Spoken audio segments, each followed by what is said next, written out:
Ok, petit topo rapide sur le coup d'État du 18 Brumaire.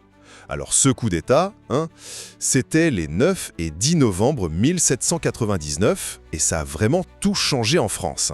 Fin de la Révolution et hop, Napoléon Bonaparte arrive au pouvoir. Faut dire que le régime d'avant, le Directoire, il était à bout de souffle quoi. Alors, qu'est-ce qu'il faut retenir de tout ça? Premièrement, la prépa.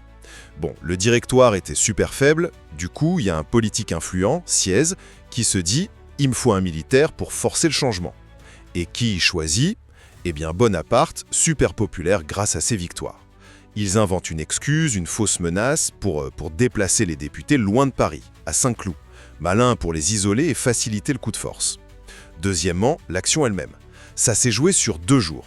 Le 9 novembre, bam, Napoléon contrôle l'armée à Paris, des chefs importants du Directoire démissionnent, le gouvernement est KO. Le lendemain, le 10, à Saint-Cloud, grosse tension. Bonaparte essaye de parler aux députés, mais ça passe pas du tout. Il se fait huer, traité de hors-la-loi, c'était super grave à l'époque. Finalement, c'est son frère, Lucien, qui sauve les meubles en appelant les soldats pour virer les députés récalcitrants. Finalement, les suites directes.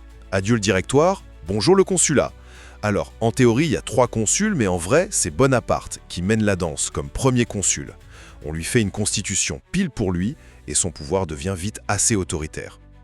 Et les Parisiens dans tout ça? Après 10 ans de révolution et d'instabilité, ils étaient fatigués, donc ils ont plutôt bien accueilli le truc, voire avec soulagement.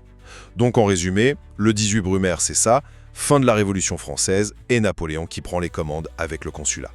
Retrouvez tous les liens dans la description.